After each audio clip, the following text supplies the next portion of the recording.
March 9th, 2035. I've gotten really bad about doing this daily, so this covers the previous 2 months. My name is Fleming, Val Fleming, coming to you from Shackleton Lab on the far side of the Shackleton crater. I have been here a long 18 months. I am the technician that keeps the instruments running, the experiments.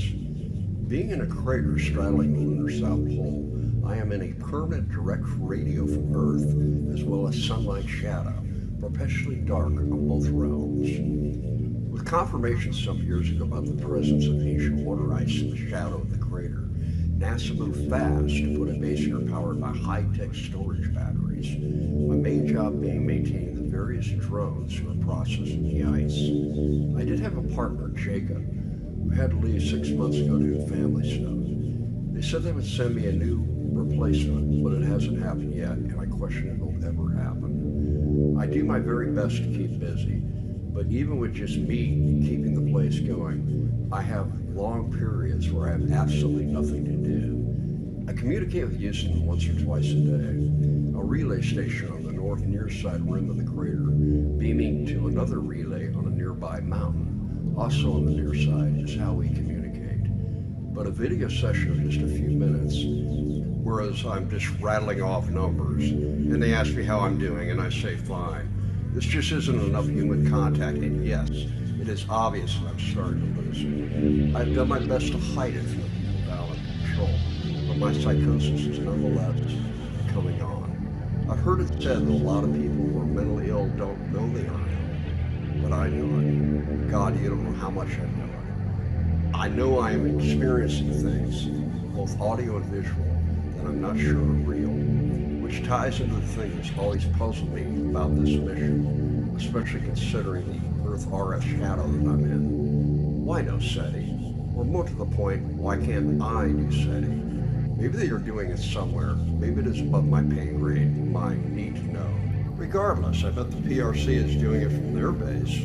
With this in mind, and out of defiance and a sense of purpose, I have put together an old-fashioned analog TV, along with VHF and UHF antennas, found from stuff around here, but even more so from something that used to never told me about, a soft-landed probe just at the beginning of the near side.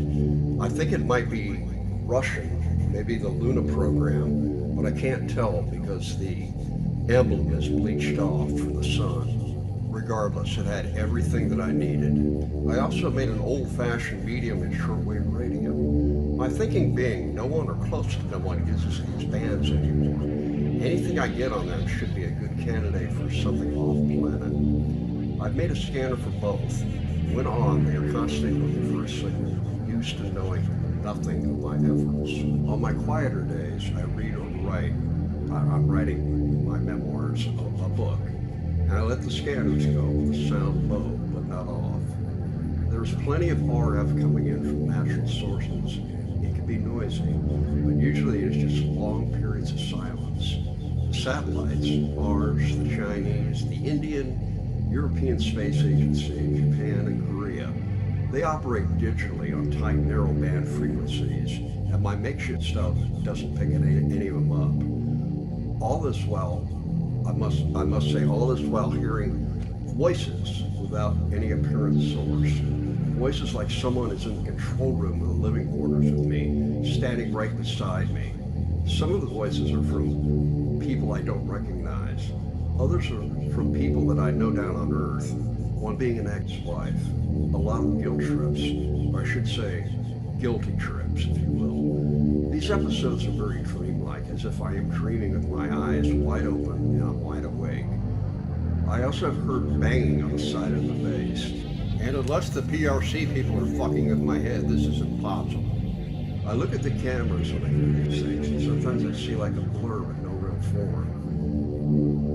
But it's not just voices, but a whole range of auditory stuff. Low frequency hums, high pitches, stuff that is different from the system sounds, as if it is coming from outside, which is impossible as there's no air to carry sound. There is also just a lot of semi-conscious, near catatonic stuff happening, staring straight ahead, and before I know it, a couple of hours have gone by. Houston, or one of the strange sounds, is snapping me out of it.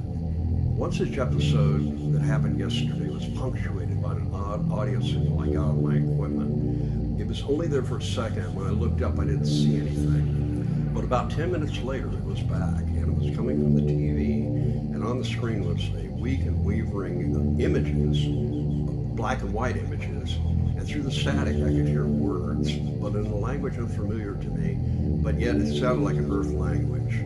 Nothing alien or off-planet about it. And it was just normal-looking people of some Middle East persuasion. It lasted a little under 5 minutes. But whatever it was, I was working hard to filter it and adjust it and to pull it in, manipulating the antenna outside my remote. If it was real, it was not coming from Earth. I switched on the recorder and got just under 2 minutes of it. Tape, or bits in this case, don't usually lie. If I could record it, it was likely real and not a product of my psychosis. I played it back, and it was there. I ran it through a program to identify the language, and it came back Urdu, one of the principal languages of Pakistan. Being certain that my neighbors, the PRC, ESA, the people from Mumbai and Delhi, joint South Korea and Japan base, all dealt with the digital realm, this singular language being effectively obsolete. This came from someplace other than the moon or Earth, but yet an old Earth broadcast from Lahore and Islamabad? The only conclusions I could come up with, maybe some god-awful time slip, or maybe it's an echo from a probe from some distant exoplanet. Making a rough guess based on my research, first television in Pakistan, 1964, now 2035. My signal could be 71 years old. 71 divided by 2, 35.5 years. If it bounced from its relay from an exoplanet, that exoplanet might be 35.5 light years away. And of course, a bit closer to the original. And I think a talk show from Belize 667cc with 3-headed talking penis ETs would have been less puzzling than this. But the more I thought about it, this could have been a way of saying, message received by some far-flung civilization. We got your message and we're sending it back. Or maybe far distant relay stations and probes, picking it up and bouncing it around the galaxy endlessly like a pinball. Were there other transmissions to come? Was I on the verge of a monumental discovery that I can't tell anyone about? NASA would only say that what I did was off the books and the product of a psychotic mind.